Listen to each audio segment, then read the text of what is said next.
Se encuentra con nosotros Daniel Navarrete Villegas, estudiante de la licenciatura en Derecho de la FES Acatlán.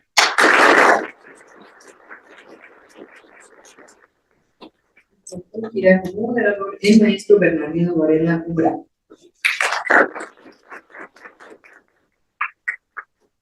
Entonces daremos la voz para que pueda presentar a nuestros ponentes.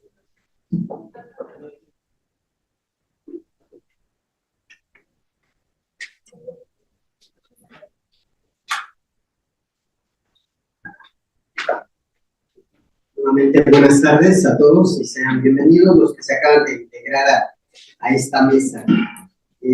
Hacemos la presentación en la conferencia magistral anteriormente de la doctora y les comentaba que es la finalidad, ¿no?, de leer una pequeña semblanza curricular de los que están aquí presentes para que ubiquemos qué han desarrollado de manera académica, laboral, quiénes son, y de esa manera poder valorar bien y poder escuchar de manera atenta, analizar lo que nos van a compartir. De manera muy humilde, creo yo, doctor Miguel Alejandro López Olvera me presentaba, únicamente presenta como investigador del Instituto de Investigaciones Jurídicas de la UNAM, y como tal, pues, lo dejamos en el uso de la voz. Adelante, doctor. Muchísimas gracias, muy buenos días, me da muchísimo gusto pues, participar en este gran congreso internacional de derecho disciplinario y de combate a la corrupción, y regresar nuevamente a la FES Acatlán, donde tenemos grandes amigos, donde hemos participado ya en otros eventos, y desde luego en esta ocasión agradecerles a las autoridades, pero especialmente a nuestra querida y admirada amiga, la doctora Espadilla. Muchas gracias, amiga, por la invitación. Estamos haciendo un trabajo conjunto con la Facultad de Derecho, con el Instituto de Investigaciones Jurídicas y con la FES Acatlán, gracias precisamente a la colaboración, ¿no?, a los lazos de amistad, a los lazos académicos y profesionales que tenemos con la doctora Liz Padilla, una referente en el derecho disciplinario en nuestro país. Y pues vean, nada más y nada menos que ahora nos presenta esta herramienta tecnológica tan importante, ¿no?, en tiempos de tecnología y en tiempos de inteligencia artificial, para que todas y todos ustedes, como profesores, como profesionales, como alumnos, puedan contar con esta herramienta y efectivamente, ¿no?, hacer su aprendizaje, ¿no?, el desarrollo de sus actividades de una manera, pues, más profesional, de una manera más simplificada, ¿no?, optimizar mucho los tiempos con la utilización de esta herramienta de inteligencia artificial. Muchas felicidades, amiga, de verdad. Pues tenemos muchas páginas de internet de instituciones, tenemos muchas páginas ya, aplicaciones para poder consultar leyes, para poder consultar sentencias, ¿no? Pero fíjense, esta es una herramienta mucho más evolucionada para poder hacer ya consultas mucho más precisas, ¿no?, en el ámbito del derecho, ¿no? Bueno, hay información muy específica, pero también, desde luego, va a arrojar resultados en otras materias, ¿no? Bueno, pues nos corresponde a esta mesa hablar del derecho disciplinario, específicamente el control judicial y la inteligencia artificial. Entonces, me gustaría hacer una breve introducción para poner, ¿no?, el marco general del derecho disciplinario y cómo es, creo yo, el control judicial y la utilización de la inteligencia artificial. Entonces, el derecho disciplinario es una disciplina que es añeja en nuestro país y que, desde mi punto de vista, se divide en diferentes regímenes disciplinarios. En el 2015 se modificó la Constitución, como todos sabemos, y se creó el Sistema Nacional Anticorrupción y se expidió una nueva ley de responsabilidades administrativas, la Ley General de Responsabilidades Administrativas, que establece un régimen general que va enfocado, desde mi punto de vista, a 4 aspectos sobre la conducta de los servidores públicos. Esta ley es, desde luego, muy novedosa porque aplica para todos los servidores públicos del país y también aplica para los particulares, ¿verdad?, que tengan relación con las administraciones públicas, que cuenten, por ejemplo, con una concesión, ¿no?, para desarrollar, para prestar un servicio público o desarrollar una función pública, que tengan un contrato con el Estado para prestar servicios, para venderle bienes, para desarrollar obra pública, infraestructura, ¿no? Entonces, esas personas, físicas o morales, o empresas, ¿verdad?, que tengan un contrato, también les va a ser aplicable ese régimen disciplinario de responsabilidades administrativas que crea esta nueva ley general y que, les comentaba, desde mi punto de vista se enfoca a 4 aspectos. El primero de ellos va enfocado a robustecer la ética pública, y para ello, pues establece, ¿verdad?, una obligación para el Sistema Nacional Anticorrupción de establecer los lineamientos para la expedición de los códigos de ética. Entonces, en los códigos de ética se señalan los principios bajo los cuales ahora van a regir su conducta todos los servidores públicos, ¿no? Los que están en el artículo 109 de la Constitución, ¿verdad? Son principios constitucionales de ética pública y están perfectamente definidos, ¿no?, para dar seguridad jurídica tanto a los servidores públicos como a los particulares de qué modo se tienen que conducir al desarrollar sus actividades. Otro aspecto muy importante que señala la ley general es el cumplimiento de las facultades, es decir, el cumplimiento de las competencias que cada norma le asigna a cada órgano y que son desarrolladas por cada servidor público titular de ese órgano. Otro aspecto, ¿no?, el aspecto medular de la reforma es el combate a la corrupción. Y entonces se establece un capítulo de faltas administrativas no graves que van vinculadas con el cumplimiento de los deberes, ¿no?, la legalidad y el cumplimiento de los principios de la ética pública. Y otro capítulo que tiene que ver con faltas administrativas graves, con hechos de corrupción, ¿no? Entonces esa parte es muy importante porque también esta ley, aunque yo no estoy de acuerdo con esos capítulos, pero brinda seguridad jurídica, porque ya sabemos, ¿verdad?, cuando estamos en presencia de un acto de corrupción, porque anteriormente decíamos, bueno, este servidor público es corrupto, pero no nos definía la norma, ¿verdad?, la conducta, ¿verdad?, que precisaba cuando estamos en un acto de corrupción, ¿no? Hay actos de corrupción que están en el Código Penal y en la Ley General de Responsabilidades Administrativas. Y otro aspecto que me parece muy importante, que es a la tutela de los derechos humanos, porque en las propias obligaciones que establece la ley, se señala, ¿verdad?, que todo servidor público tiene la obligación de tutelar los derechos humanos y eso se refuerza también en los códigos de ética, ¿no? Entonces, en primer lugar, el régimen general va sobre servidores públicos formales y sobre particulares que prestan un servicio público, que desarrollan una función pública, ¿no? Va sobre el cumplimiento de la ética, de la legalidad, combatir la corrupción y la tutela de los derechos humanos. Por otro lado, también debemos mencionar, y por eso hago esta afirmación, que el derecho disciplinario en nuestro país es añejo, porque no nace con la Ley General de Responsabilidades, ni siquiera con el régimen anterior, ¿verdad?, de la Ley Federal de Responsabilidades Administrativas de los Servidores Públicos, sino que tenemos un par de antecedentes muy importantes. Hay regímenes disciplinarios en el Ejército y la Armada. Cada una de estas instituciones tiene su propia ley de disciplina.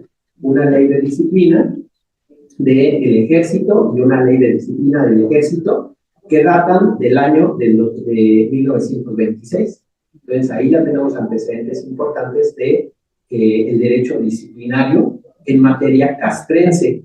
También, con una de las reformas en materia electoral, también se estableció un régimen especial para los servidores públicos de los institutos electorales y de los tribunales electorales.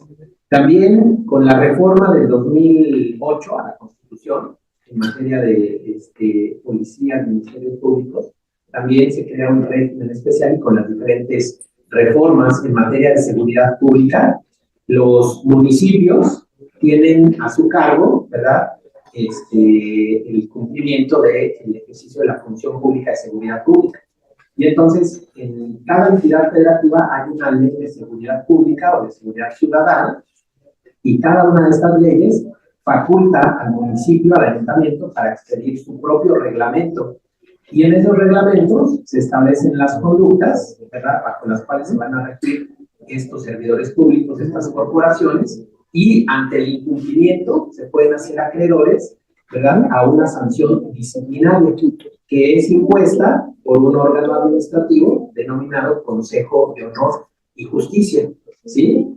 Después también tenemos un régimen disciplinario para los servidores públicos de las universidades públicas, derivado también precisamente de la reforma a la Ley General de Responsabilidades Administrativas.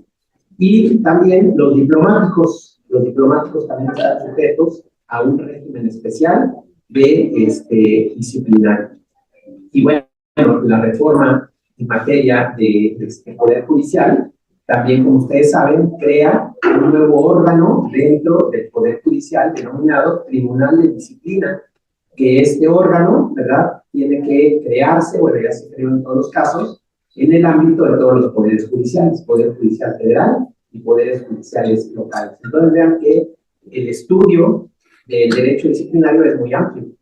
El estudio del derecho administrativo abarca una serie de regímenes, ¿verdad?, todos con diferentes autoridades, con diferentes procedimientos, ¿sí?, y desde diferentes perspectivas, porque los servidores públicos del ejército se tienen que conducir de una manera, ¿no?, acorde con su disciplina castrense, lo mismo que los de la Armada, lo mismo los diplomáticos. Por eso son específicas estas obligaciones, ¿no? Y luego también el derecho disciplinario se encarga, ¿verdad?, de analizar, de estudiar todas las conductas y todas las actividades que tiendan a la prevención, ¿verdad?, de la realización de estas conductas antijurídicas o antidisciplinarias. También de la corrección de estas conductas a cargo de los servidores públicos, de la investigación de las conductas disciplinarias, ¿verdad?, que pueden dar lugar a una sanción de carácter disciplinario, y desde luego a las sanciones de carácter disciplinario. Bueno, por ahí hay un debate que tenemos con algunos colegas y amigos. Algunos comentan, dicen que esto es derecho administrativo sancionador. Yo digo por mi parte que es derecho disciplinario, y hay otros colegas que dicen que esto es pura, completamente derecho administrativo, ¿no?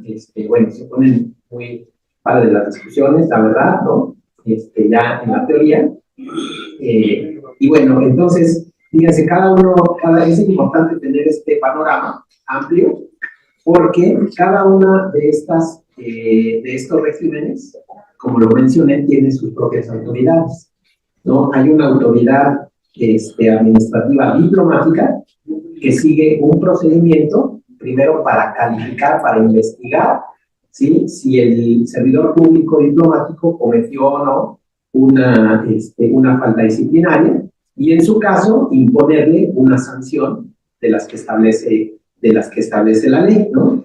Y entonces aquí es donde se pone interesante nuestro tema, porque para poder impugnar los diferentes momentos, ¿verdad?, en los que se realiza este proceso, estos procedimientos de investigación, de sustanciación o de imposición de las faltas administrativas, pues corre, ¿verdad?, en diferentes vías. En el régimen general hay una autoridad investigadora, hay una autoridad sustanciadora y hay una autoridad resolutora. Entonces, fíjense cómo cada autoridad, pues ya la Ley de Transparencia y la Ley General de Mejora Regulatoria establecen como obligaciones para todos los entes públicos contar con una página de Internet. En el caso de la transparencia, para publicar todos los documentos ¿verdad?, que señala la ley de transparencia, y en el caso de la ley de mejora regulatoria, tienen que publicar todos los procedimientos, ¿sí?, todos los trámites y servicios que se brindan por parte de esa institución. Entonces, cada institución tiene su página web, pero también tiene sus propios archivos. Y entonces, como lo acabamos de observar, lo podemos ver con la presentación de la aplicación de la inteligencia artificial de la doctora Liz, pues la inteligencia responde de acuerdo con la información que se va incorporando a la base de datos, ¿no? La Carta Iberoamericana de Inteligencia Artificial, ¿sí?, de la Administración Pública, dice, por ejemplo, a los efectos de la presente carta, el concepto de inteligencia artificial se entiende como un tipo especial y disruptivo de tecnología de la información y comunicación basada en la utilización de datos, y algoritmos, capaz de generar aprendizaje y comportamiento considerado autónomo y o inteligente, así como desarrollar tareas habitualmente consideradas humanas, centradas en la consecución de determinados objetivos, incluyendo diferentes ámbitos de aplicación, entre otros, la percepción, el razonamiento o la acción, ¿no? Entonces, fíjense cómo tenemos diferentes regímenes, ¿sí? Pero estos regímenes también son impactados por diferentes derechos humanos. Y entonces, en nuestro sistema jurídico, formalmente, no tenemos todavía una ley de inteligencia artificial, no tenemos un ordenamiento, pero la Ley General de Responsabilidades Administrativas, que es la ley marco, ¿verdad?, señala que, por ejemplo, las investigaciones y la sustanciación se pueden realizar, ¿sí?, bajo ciertos principios, pero además siguiendo las mejores prácticas internacionales. Las mejores prácticas internacionales es un concepto jurídico muy importante para la materia disciplinaria, porque a partir de las mejores prácticas internacionales podemos incluir, podemos aplicar, ¿sí?, ordenamientos que provienen no necesariamente de organizaciones internacionales o de gobiernos extranjeros, ¿no? Por ejemplo, este documento que yo les menciono, la Carta Iberoamericana, sí es posible utilizarla ya en la actualidad en procesos disciplinarios, porque la propia Ley General de Responsabilidades Administrativas permite la aplicación de las mejores prácticas internacionales, ¿no? Y entonces la doctrina y la propia legislación nos dice que estas prácticas internacionales están señaladas, están contempladas en instrumentos, ¿verdad?, en tratados internacionales, en convenciones, pero fíjense, la Comunidad Europea tiene ya una ley de inteligencia artificial y tiene un reglamento de inteligencia artificial.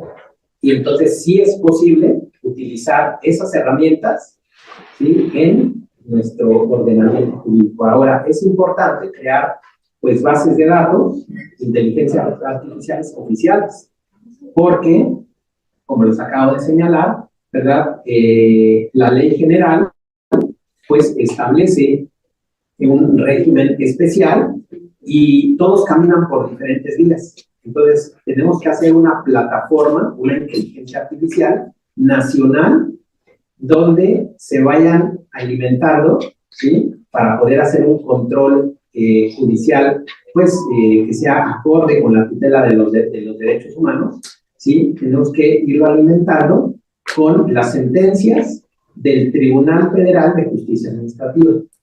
Tenemos también que alimentar esa inteligencia artificial con sentencias de los tribunales locales de justicia administrativa. Pero fíjense que es muy importante ir haciendo bases de datos que estén separadas, porque no es lo mismo, ¿verdad?, imponer una sanción a un servidor público del Ejército que de la Armada, a un servidor público, ¿verdad?, de el Servicio Exterior Mexicano, a un servidor público de una institución electoral, porque las conductas sí están bien diferenciadas. Entonces tenemos que crear, ¿no?, aunque, fíjense, estas resoluciones de sanciones disciplinarias en los diferentes regímenes se pueden impugnar, unos en el Tribunal de Justicia Administrativa, otros vía juicio de amparo. Entonces ahí vamos a tener sesgos muy importantes y entonces tenemos que pues alimentar a las bases de datos, y las bases de datos tienen que estar interconectadas, ¿no? La interoperabilidad. Y entonces tenemos que ser muy cuidadosos, ¿no? Eso va a ser una herramienta muy, muy importante para poder dictar sentencias y resoluciones administrativas que sean congruentes con el propio sistema jurídico, ¿no? No podemos utilizar cualquier base de datos, no le podemos preguntar a cualquier inteligencia artificial cómo vamos a sancionar, ¿no? O qué sanciones se han impuesto en materia de derecho disciplinario, sino que tiene que ser muy precisa, la información que se va incorporando, tiene que ser muy precisa, ¿no? La pregunta que se le va a realizar, y yo creo que sí tienen que ser bases de datos separadas, porque si no, pues vamos a revolver, ¿no? Un régimen con otro, aunque todos son disciplinarios, tienen conductas muy bien, ¿verdad?, establecidas para cada régimen.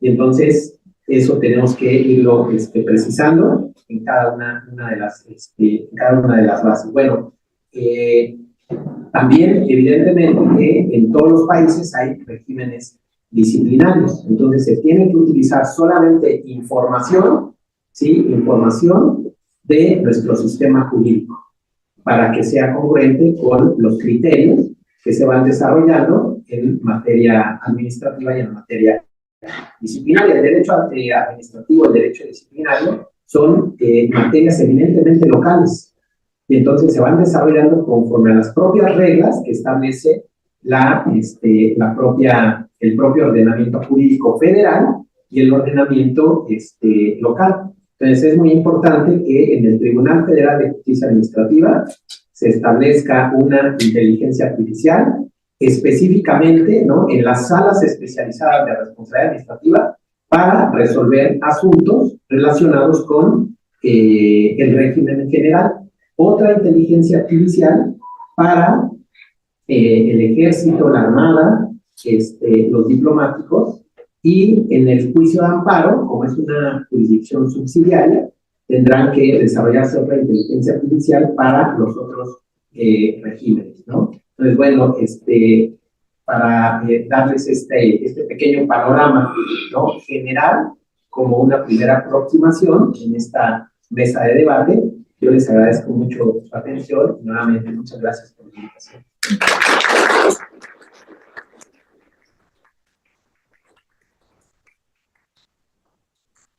Muchísimas gracias, doctor. Agradecemos su participación y vamos a ir dando cauce, velocidad al tema de las ponencias. Les pedimos ahí una disculpa por el tema del tiempo, no precisamente porque vamos con las mesas y con las conferencias ahí asignadas, entonces pedimos una disculpa por el tema del tiempo. Al final vamos a tener un espacio también para preguntas y respuestas, con esa finalidad de que podamos interactuar de lo que ya ustedes nos comparten. La siguiente ponencia va a ser del doctor Rodrigo Rodríguez Sánchez, igual en una pequeña semblanza curricular.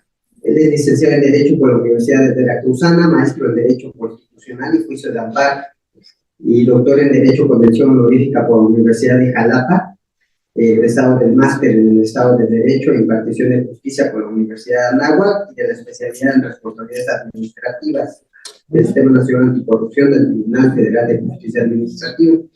Él ha tomado diversos cursos y diplomados en Derecho Disciplinario impartidos por la Suprema Corte de Justicia de la Nación, la Comunidad de Derecho Administrativo Mexicano, el Gran Orlando, el Instituto de Investigaciones Jurídicas de la UNAM, entre otros.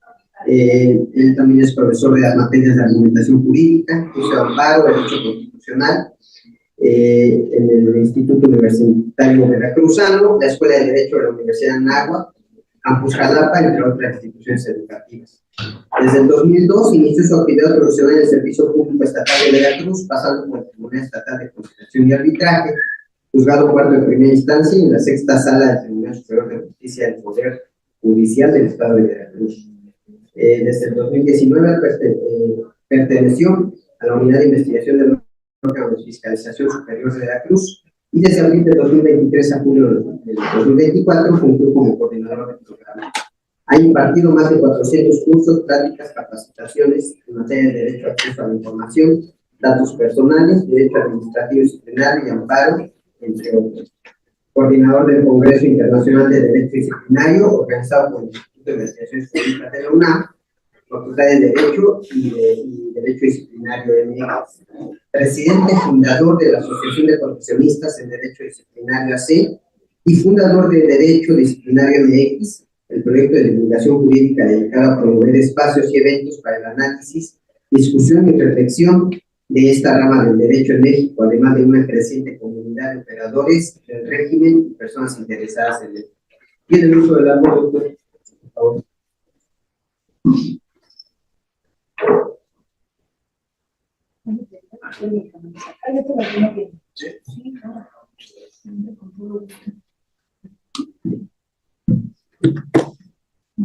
Pues muy buenos días, muy agradecido de estar en Tezacatlán en este 7º Congreso Nacional e Internacional Anticorrupción. La verdad valoro y admiro los esfuerzos que la doctora Liz Padilla ha realizado por congregarnos y llevar a cabo este tipo de espacios, dinámicas, donde convergen reflexiones, donde convergen ideas en torno a la materia anticorrupción, al derecho disciplinario y particularmente ahora hablando de la inteligencia artificial y su incidencia con todo lo que nosotros estamos haciendo para combatir este fenómeno que tanto ha agraviado a nuestro país y al mundo.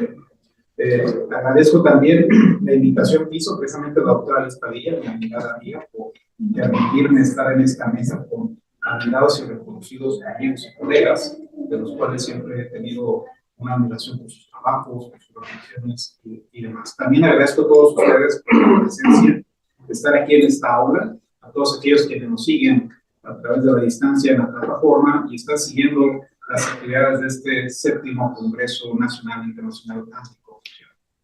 Pues bueno, fíjense ustedes que yo les traigo algunas reflexiones en torno precisamente al derecho disciplinario y la incidencia con la inteligencia artificial desde el control jurisdiccional.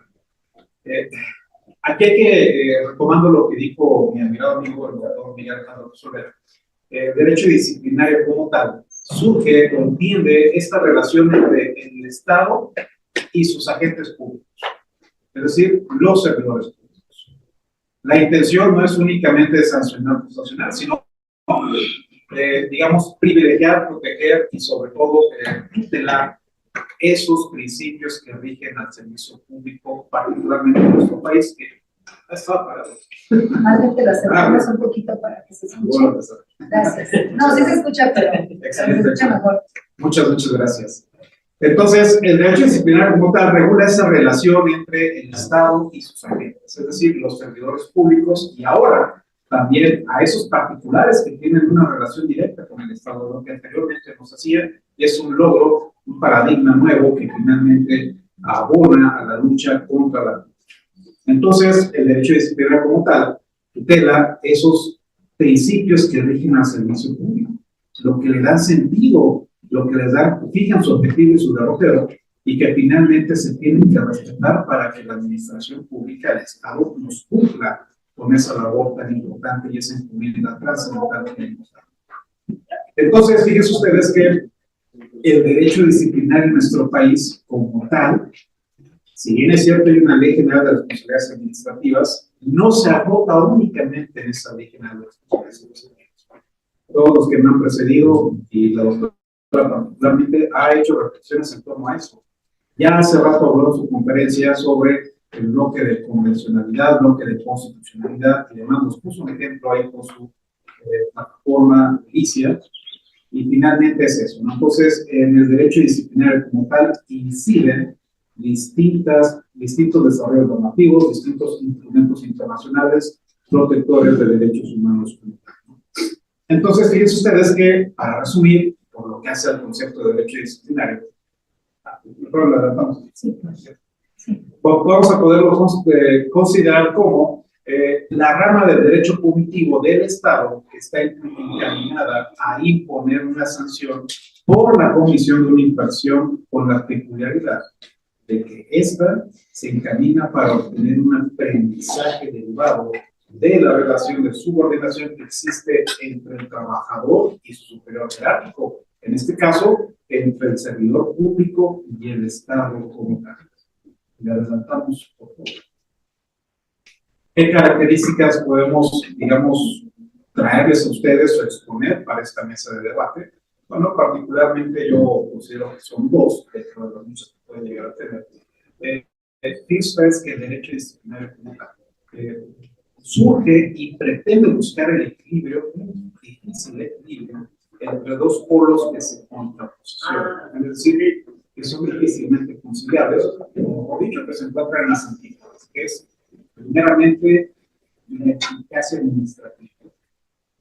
El otro polo es dotar de garantía en cuanto a la estabilidad y la neutralidad en las funciones públicas y las personas que lo realizan. ¿Esto frente a qué? Bueno, pues frente a las presiones de los altos cargos de la administración y sobre todo de nuestros decisores políticos. Le adelantamos, por favor. Ya lo platicaron en las mesas que me antecedieron. ¿Qué es el control jurisdiccional? Bueno, si bien es cierto, ya el doctor Olvera hizo un planteamiento general en torno a la importancia del régimen de responsabilidades, sus características esenciales, y cómo es que el control jurisdiccional aparecía precisamente en el régimen previsto en la Ley General de Responsabilidades Administrativas. El control jurisdiccional no es otra cosa que la revisión que realiza un órgano judicial o un tribunal independiente sobre los actos administrativos disciplinarios. ¿Para qué? Para verificar dos cosas bien importantes. O mejor dicho, para ver que se cumplan los principios esenciales. Primeramente, el de la legalidad, y segundo, el del respeto a los derechos humanos.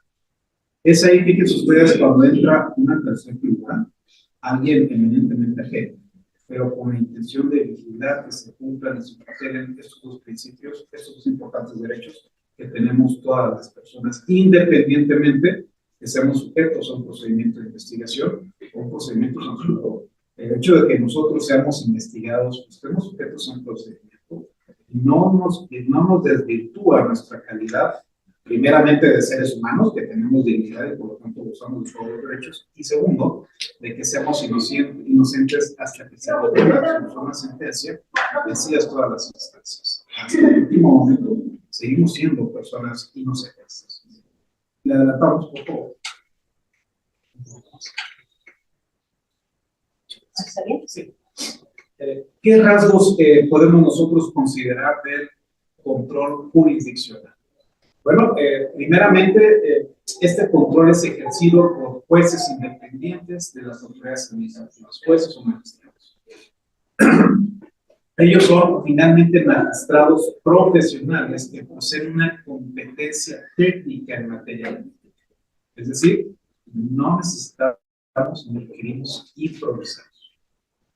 Para este tipo de acciones, para este tipo de facultades, para estas facultades, se requiere lo mejor que la profesionalidad jurídica pueda adoptar, y es finalmente eso garantiza un aporte técnico y una solvencia como tal que permita hacer esta revisión de estos aspectos importantísimos, la legalidad y el respeto a los derechos humanos. Segundo rasgo, creo que es la posible, ¿verdad? Sí. Perdón, esta. Entonces, el primer rasgo es de independencia, estamos casi independientes con solvencia. Segundo, pues bueno, es un control puesto en funcionamiento por una demanda presentada por un administrado, ya que en general el juez, recordemos, en este caso, no actúa lo mismo. Primeramente tiene que haber una acción que existe finalmente el aparato jurisdiccional para que se pueda llevar a cabo este procedimiento, y es ahí donde entra ya el control jurisdiccional, haciendo estas dos revisiones por jueces independientes. Tercera característica, únicamente se puede realizar para revisar la posible ilegalidad o la inconstitucionalidad del acto atacado. Tercero, bueno, pues el juez administrativo o el magistrado administrativo, en la mayor parte de los casos, únicamente puede anular o retirar el acto administrativo ilegal. ¿Qué quiere decir eso? Bueno, pues incluso hasta a veces tiene capacidades o facultades para reformar. Siguiente característica, el control jurisdiccional debe respetar las reglas del procedimiento contencioso. En principio, se deben satisfacer ciertas condiciones de procedencia. Enseguida, el procedimiento es sometido al principio contradictorio, algo que también se ha hablado mucho y que la doctora ha hecho importantes reflexiones y aportaciones.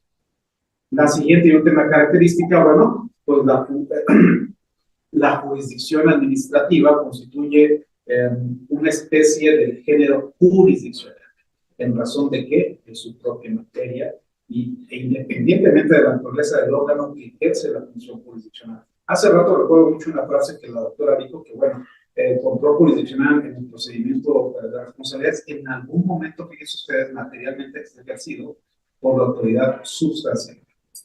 No es un juez, no es un magistrado, pero es una autoridad que materialmente ejerce ese control jurisdiccional. ¿Y para qué? Para la revisión de los actos en cuanto a su legalidad y en cuanto al respecto de los derechos. ¿Adelantamos?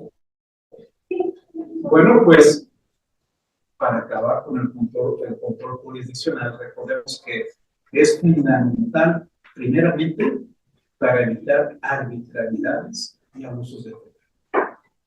Lamentablemente en nuestro país, pues, abundan ejemplos, creo que todos podemos siquiera mencionar por lo menos uno cercano o uno indirectamente cercano, de abusos y arbitrariedades de quienes detentan el poder. Ya sea un oficial de tránsito, ya sea incluso una autoridad más elevada, o distinta, pero siempre hay para mal ejemplos a la mano para poder, digamos, ubicar actos arbitrarios o abusos de poder. Tercero, bueno, pues el control jurisdiccional es esencial y fundamental para garantizar el derecho de defensa y el debido proceso.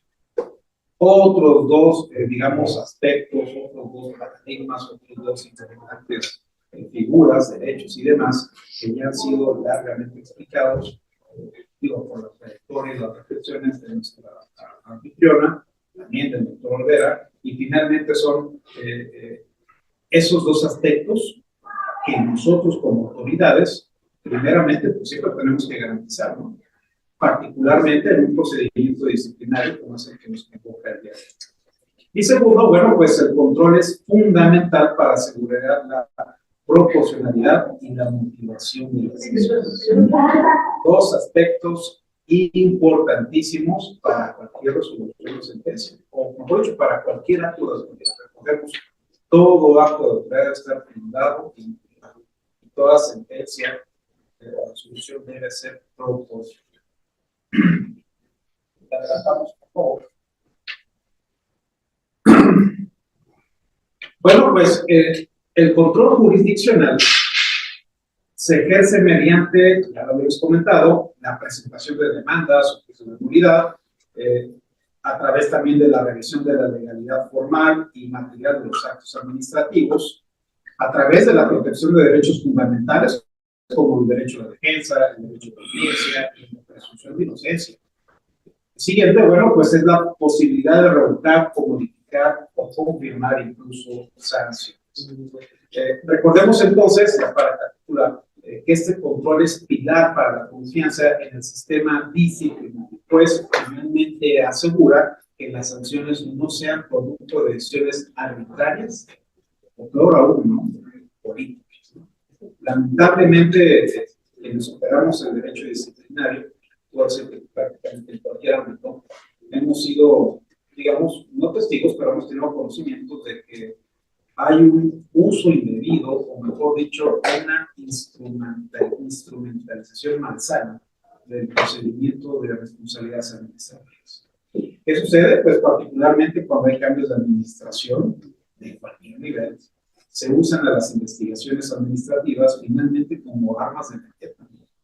Todos aquellos que fueron contrarios en cuanto a ideologías, en cuanto a posturas, etc., etc., y pues tan a la mano está como que iniciarles una investigación administrativa. Y yo recuerdo mucho que una frase que dijo la doctora Gisela Dañano, precisamente creo que en la clase disciplinaria que me invitaron, que dijo que todo servidor público que es sujeto a una investigación de responsabilidades administrativas, se está jugando el buen nombre, el prestigio, la profesionalidad, la trayectoria, el sustento y el medio de trabajo. Yo no he conocido un servidor público que esté tranquilo sabiendo que tiene una investigación de responsabilidades administrativas. Entonces, esta mala instrumentalización, pues finalmente desvirtúa y aleja de todos los objetivos a nuestro paradigma, a nuestro régimen de responsabilidades y particularmente a nuestro derecho disciplinario. Y bueno, ya pasando a la inteligencia artificial, que es la coyuntura. Bueno, pues tuvimos una interesante conferencia al inicio de esta jornada sobre lo que es la inteligencia artificial. Vimos a esta inteligencia artificial Alicia, que es el proyecto de nuestra anfitriona, y en toda esa exposición, pues vimos finalmente que la inteligencia artificial como tal, pues es una herramienta que surge obviamente del ingenio humano, que está acorde a las realidades y a la cultura en que estamos actualmente, que ayuda a la decisión, a la toma de decisiones, como mejor dicho, que ayuda en esos aspectos que, digamos, se pueden hasta cierto punto sistematizar o se pueden, digamos, procesar, por decirlo así, de alguna manera. Aquí les traigo una definición que les comparto de lo que es la inteligencia artificial. La inteligencia artificial se refiere a sistemas informáticos capaces de realizar tareas que requieren, fíjense ustedes, inteligencia humana, como el análisis de datos, reconocimiento de patrones y toma de decisiones automatizadas. Esto obviamente viene a simplificar la vida de todos nosotros. Ya, digo, vimos ahí un ejemplo de las dos plataformas, las dos inteligencias, ChatGPT y Alicia, y vimos lo fácil que es finalmente delegarles a ellos labores que a lo mejor antes nos costaban muchísima inversión de tiempo, ¿no? Como lo que era hacer un resumen de un texto de 100 hojas, pues bueno, incluso fíjense ustedes que ahora Adobe Acrobat te lo propone, ¿no? O sea, abres tu PDF y si tienes contratada la función, te dice activar resumen emergente o activo y una serie de viñetas que aparecen con lo sustancial del contenido de ese texto. Entonces, eso obviamente es sumamente grato para nosotros los profesionales del derecho, que finalmente estamos siempre inmersos en lecturas, siempre tenemos ahí textos pendientes por analizar, que finalmente de ahí relevamos mucho, particularmente todo el conocimiento que nosotros necesitamos en nuestra profesión. Pues bueno, todo eso viene a ser por facilitarnos las inteligencias artificiales. Pero la inteligencia artificial en la administración pública, ¿qué beneficios tiene o qué beneficios puede tener? Gracias.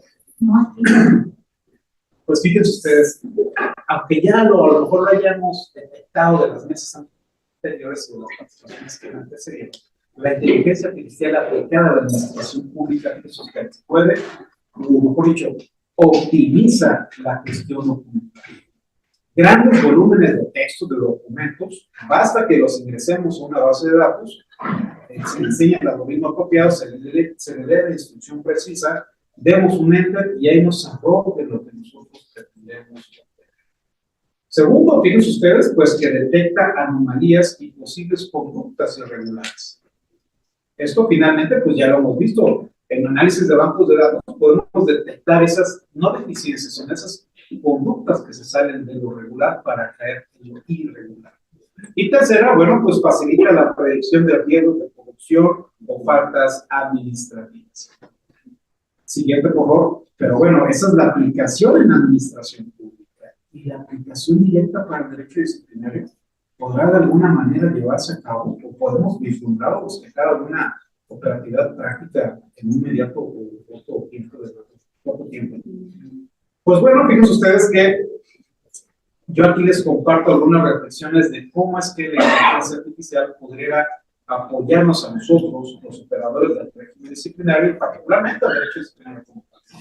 Pues bueno, fíjense ustedes que ahí se podría automatizar la detección de partes. ¿Cómo? Bueno, pues mediante análisis de datos masivos se pueden identificar patrones de conducta sospechosos de servidores públicos. Ese incremento, ¿verdad? Es imperceptible para los humanos, el patrimonio de datos. Segundo, bueno, pues puede agilizar procedimientos. ¿Por qué? Bueno, pues finalmente son sistemas inteligentes que pueden gestionar expedientes, notificaciones y plazos, reduciendo tiempos de errores humanos.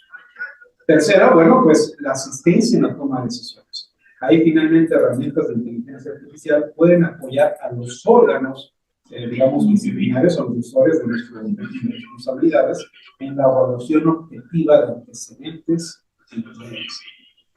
Siguiente, bueno, pues transparencia y acceso a la información. Estas plataformas digitales con inteligencia artificial pueden facilitar el seguimiento público de procedimientos disciplinarios, aumentando la rendición de cuentas. Le adelantamos, por favor, con eso concluimos. Pues bueno, a pesar de los... Creo que ¿Está bien? ¿Está? Anterior. ¿Está? Ahí está. Okay.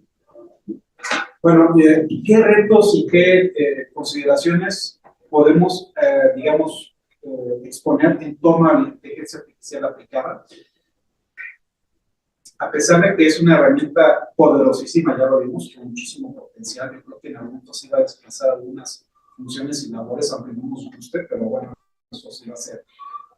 La transparencia algorítmica, bueno, pues los sistemas deben ser explicables para evitar decisiones opacas y injustas. Segundo, el tema de protección de datos. El manejo de información sensible debe respetar la privacidad y la normativa vigente, ¿no? Algo bien importante, evitar sesgos. Los algoritmos pueden reproducir prejuicios si no son diseñados con criterios éticos. Y tercero, bueno, pues garantía del debido proceso. La inteligencia artificial puede ser una herramienta auxiliar, pero no sustituir el juicio humano ni afectar derechos fundamentales. Con esto concluyo. Muchísimas gracias.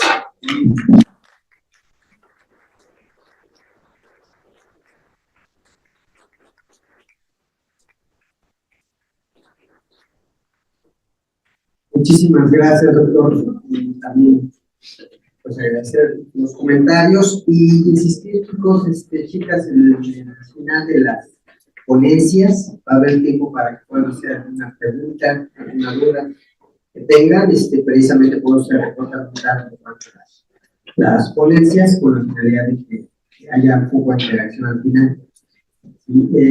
Vamos a seguir con la siguiente ponencia.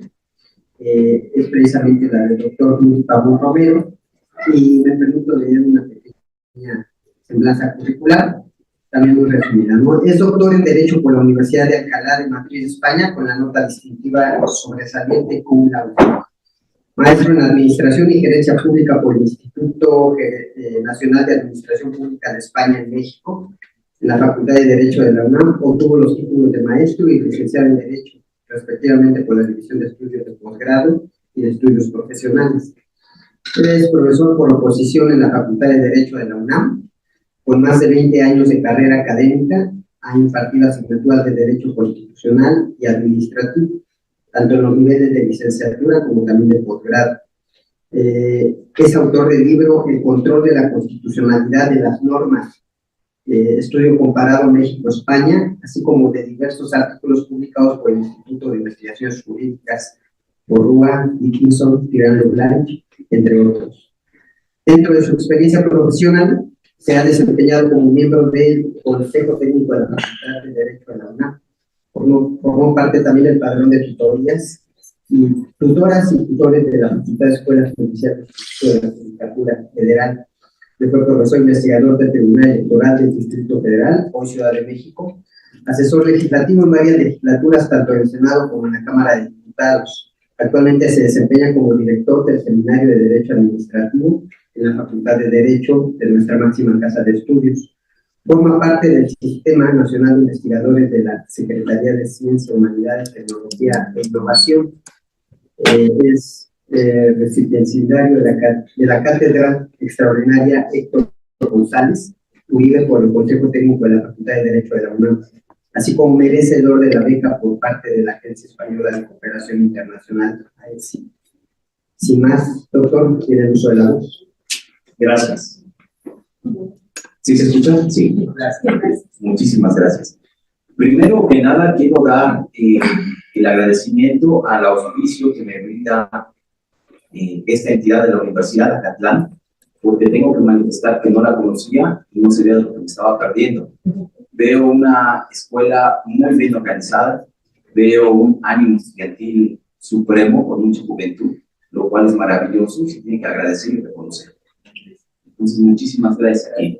De igual forma, también deseo agradecer a nuestra anfitriona, la doctora Liz Padilla, que tengo el gusto de conocer de hace algunos ayeres, no muchos, pero tengo que decir que todos estos años que llevo conociéndola han sido bastante gratificantes, porque me ha dejado gran sabor de boca en todos los aspectos posiblemente coincidentes en el ámbito académico, y desde hace algunos meses a la fecha somos coconductores de un programa muy bonito que se llama Frecuencia Disciplinaria, que se transmite los días miércoles a las 7 de la noche.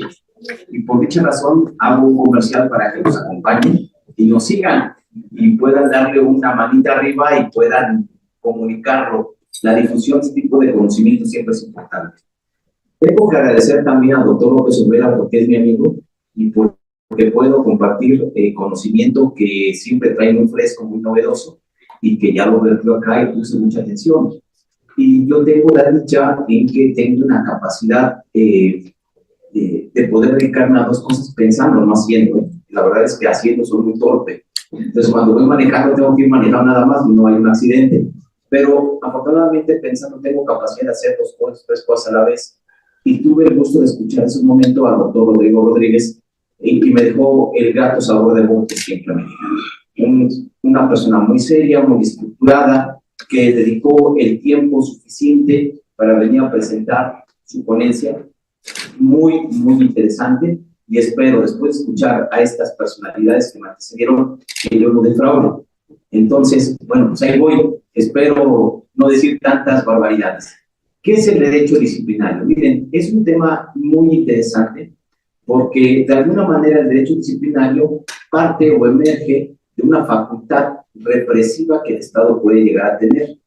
Hay que tener muy claro estas palabras porque suelen parecerse de prima facie agresivas.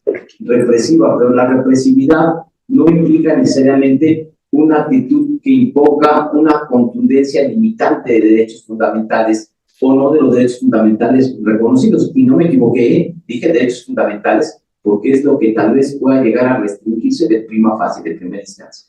Primera instancia, no los derechos humanos. Eso es lo que tenemos que tener bien claro para poder establecer. Que aplica o que llega a extenderse a los derechos humanos es otra cosa. Pero de primera instancia, la regulación son sobre los derechos fundamentales. Primera consideración.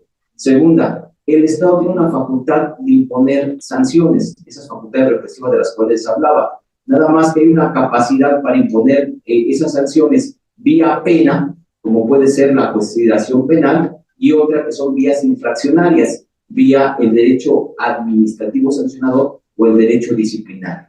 Entonces tenemos dos formas de poder aplicar esa facultad sancionatoria que el Estado nos puede empezar a dar de primera instancia. Pero nosotros tenemos que enfocarnos al ámbito por el cual fuimos invitados acá, no a la textura penal. Esa es propia de los penalistas o incluso después con su maestra podrá explicarles esas vías de una forma mucho más particularizada, pero nosotros estaríamos acá en el ámbito eminentemente administrativo. ¿Y qué quiere decir el ámbito administrativo? Quiere decir el ámbito aplicativo de la norma. Fíjense nada más qué belleza. El ámbito aplicativo de la norma, porque los jueces en términos generales aplican la norma, pero no generalmente todas las normas. Es una norma seccionada, la norma procedimental y la de su asignatura, la de su materia. El derecho parlamentario crea las normas, pero entonces tendríamos una siguiente área: ¿quién aplica las normas? Y quien aplica todas las normas, no solamente las ejecutivas de aplicación procedimental, quien aplica todas las normas es la función ejecutiva, porque lleva a cabo acciones concretas, declarativas y personales. Lleva a cabo la creación o la comprensión de la norma. Es el acto administrativo materializado en todas sus expresiones. Entonces, cuando el Estado impone una actividad de investigación, está haciendo una labor meramente administrativa. O cuando el Estado impone una sanción, está haciendo una labor eminentemente administrativa. Y esas áreas les toca siempre a la función ejecutiva. Entonces, tendríamos que manifestar que tenemos dos vías administrativas de corte sancionatorio, una de consideración disciplinario y otra de consideración ordinario sancionador. Entonces, estos temas suelen ser muy interesantes y como bien decía el doctor López Olvera, y yo coincido ahí, que efectivamente una cosa es el derecho disciplinario y otro es el derecho administrativo sancionador. Sin embargo, también considero que uno deviene del otro, pero con especímenes o con especificaciones ya muy distintas y muy reconocidas. A ver, ¿qué quiere decir el derecho administrativo sancionador? El derecho administrativo sancionador tiene que ver con un régimen de control vía administrativa que puede ser invocado y expresado para cualquier sujeto que no tenga el margen jurídico de la jerarquización. ¿Sí se dan cuenta? Entonces, en un ámbito de materia electoral o en un ámbito de telecomunicaciones, hay funcionarios ejecutivos o aplicadores ejecutivos. Y ahí no hay ámbito de jerarquía, ¿estamos de acuerdo? Muchas veces el candidato, ahora que estamos viendo la función judicial electoral, podemos ver de que puede cometer infracciones. Por ejemplo, hoy en día, el candidato, bueno, el pretendiente a ser juzgador candidato, puede terminar pues haciendo publicidad específicamente sobre lo que quiera, pero no puede hacerlo en vías públicas. ¿Estamos de acuerdo? No puede hacer en medios públicos. Y si lo hiciera porque lo invitaron a una conferencia y de forma eminentemente empieza a hacer publicidad para llevar a cabo su voto, ahí está transigiendo el derecho administrativo sancionador. Si lo notan, los particulares están vulnerando disposiciones administrativas. Pero entonces vamos a la otra vía. ¿Cuál es la otra vía? El derecho disciplinario. ¿Cómo podemos distinguir el derecho disciplinario? Bueno, aquí lo distinguimos porque también hay sanciones de corte administrativo, revisiones de corte administrativo, que no es otra cosa más que una función de policía que la función ejecutiva lleva a cabo, que son de control sobre las personas, pero estas personas no son seres civiles o paisanos en términos generales, sino son seres civiles que están marcados bajo el régimen de la suprasubordinación con la administración pública. Y es la mejor manera de distinguir entre lo que es el derecho administrativo sancionador con el derecho disciplinario, con unas notas características. Todos ustedes, bueno, ustedes no porque ustedes son estudiantes, pero todos ustedes funcionarios públicos tienen una particularidad y fíjense nada más qué maravilla. Ustedes materializan, los funcionarios públicos materializan al Estado. Hay una cosa que se llama teoría del órgano y me gustaría que por favor lo pudieran apuntar en sus cuadernitos para que cuando tuvieran esta oportunidad puedan acudir con estos tratadistas y vean en qué consiste la teoría del órgano. Y la teoría del órgano determina prácticamente que el funcionario público no está sujeto al arbitrio con el Estado o vinculado al Estado como si fuera un contrato, como materia laboral o como materia mercantil o como materia de jornada de trabajo, no, sino que están invocados sea por una relación de elección o de designación. ¿Estamos de acuerdo? Pero están enfocados a un recubrimiento superior. Ese recubrimiento superior es el orden público y el interés general. Y como no cualquiera puede llevar a cabo ese orden público y ese interés general, entonces el Estado reviste a ciertas personas que mientras estén en su encargo, a su nombre y representación, llevarán a cabo la insignia estatal. Vean qué maravilla, pero ojo, no todas las personas pueden actuar de forma descomunal con su encargo, porque si actuaran de forma descomunal con su encargo, ¿qué creen que va a pasar? Van a empezar a beneficiarse a sí mismos o a sus allegados. Tenemos un tema bien interesante en México que está en boga, que es el tema de las contrataciones públicas que en fechas recientes acaban de presentarse una nueva ley de adquisiciones y una serie de novedades sobre la ley de obras públicas y servicios relacionadas con las mismas. Estas modificaciones atienden a una particularidad, a buscar la manera de reducir los ánimos de corrupción que en sus contrataciones públicas se van llevando a cabo. Entonces, un funcionario público de alguna u otra manera puede, con cierta información privilegiada, empezar a beneficiarse a sí mismo o a sus allegados para que a su futuro le puedan dar algún tipo de beneficio por dar esta información privilegiada. De hecho, esa es la corrupción. La corrupción no es otra cosa más que la ventaja extraposicional que se tiene por un cargo. Y en consecuencia yo voy sacando beneficios. Entonces, si el Estado no regula estos funcionarios públicos, y he dicho el ámbito de las contrataciones públicas, por decir cualquier otro, tendremos un problema severo. Y ese problema significativo sería nada más y nada menos que entonces las personas se beneficiarían para sí mismas. Por lo tanto, tiene que existir un régimen de disciplinariedad que se va a estructurar conforme a la escala jerárquica de los llamados escalafones. ¿Estamos de acuerdo? ¿Quién es el que te va a mandar? Tu superior jerárquico. ¿Tú a quién vas a mandar? A tu inferior jerárquico. ¿Estamos de acuerdo? Y todos los funcionarios públicos, con tan solamente firmar nuestra suscripción con dicho encargo, estamos sujetos a una responsabilidad pasiva. O sea, simplemente estamos enunciados y estamos ya ubicados como funcionarios públicos y tenemos que someternos a un régimen ético y moral, pero también legal, que está establecido en la Ley General de Responsabilidad de Servidores Públicos. Entonces tengo que actuar, porque si no, me pueden llegar a imponer una sanción administrativa, pero ya no va a ser directamente de administrativo sancionador, va a ser disciplinario. ¿Por qué? Porque estoy faltando a un deber de actuación ética y deóntica. Por eso es muy importante los códigos de ética en este tema de administración pública, porque no es otra cosa más que la estipulación de lo que puedo terminar haciendo y de lo que debo de estar haciendo conforme al orden público y el interés general. Y entonces vamos a un tema muy interesante aquí. Yo sometí una serie de disposiciones normativas y entonces cuando yo actúo como funcionario público, estoy actuando en atención a la disposición que me está refiriendo la ley general y debo de acatarla. ¿Y cómo la voy a acatar?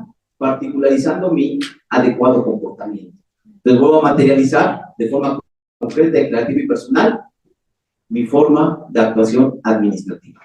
Si cometo algún tipo de actividad impropia, entonces seré sujeto ¿a qué? A un tipo de investigación por mi correspondiente órgano de control interno. Y la investigación del órgano de control interno, ¿cómo va a terminar siendo? Va a terminar aplicando también la disposición administrativa respectiva. Y si por alguna razón se llegase a encontrar que es una falta de naturaleza grave, se va a llevar a cabo hacia una labor de juzgamiento, pero ya en una sede distinta a la administrativa, sino ahora sería la jurisdiccional.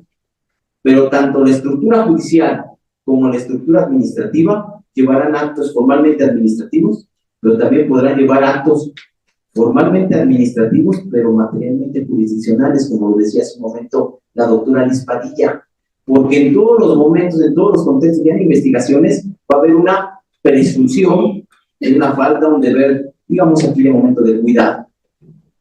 Voy a tratar de reunir los elementos del tipo, voy a invocar a las personas para que me vengan a hacer en el órgano interno de control una declaración, voy a hacer una consideración particular y voy a emitir una resolución. ¿Estamos de acuerdo? A lo mejor formalmente no va a ser una resolución de corte jurisdiccional, pero materialmente sí lo es, porque está imponiendo que una sanción particular,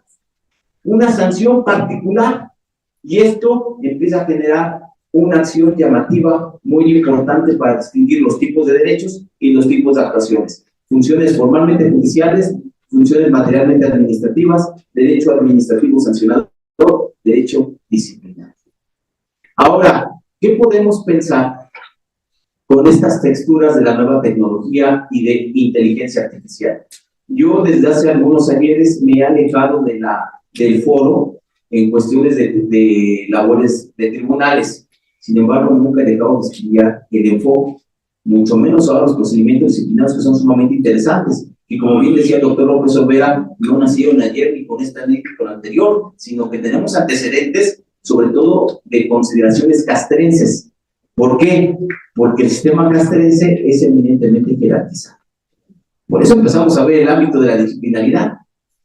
Y entonces lo que empezamos a ver es que tenemos que tener usos importantes y valiosos para gestar consideraciones de inteligencia artificial. ¿Con miras a qué? Con miras a poder llevar a cabo un adecuado proceso de enseñanza-aprendizaje de esta materia tan interesante que es el derecho disciplinario, pero que tristemente todavía no puede conseguir su independencia en el ámbito académico, porque no tenemos un plan de estudio ni tenemos asignaturas oficiales en todas las carreras de Derecho, lo cual considero que es un déficit que tenemos que cumplir urgentemente. Y creo que los que estamos aquí en esta mesa, como ustedes, que nos hacen la gentileza de escucharnos, que supongo que están aquí por mutuo interés, a interés absoluto, y no porque tenga que venir aquí a tomar una nota, no. Quiero pensar que vienen aquí con un completo conocimiento de causa, son los invocados, los llamados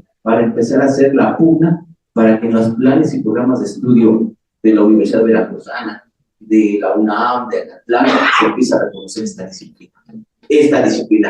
Necesitamos invocar, necesitamos hacer ejercicios prácticos, constantes, manifiestos, que empieza a ser sumamente interesante.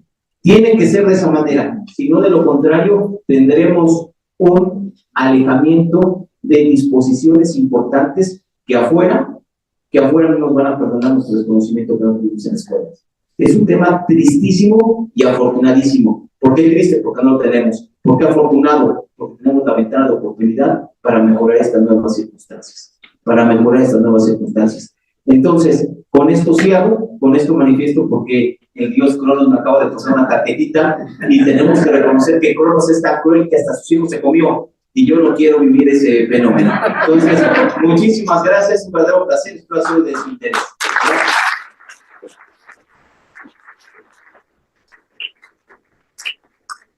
Gracias a usted, doctor Yuri, al igual que antecesores, los doctores, insistir en la disculpa por el tiempo.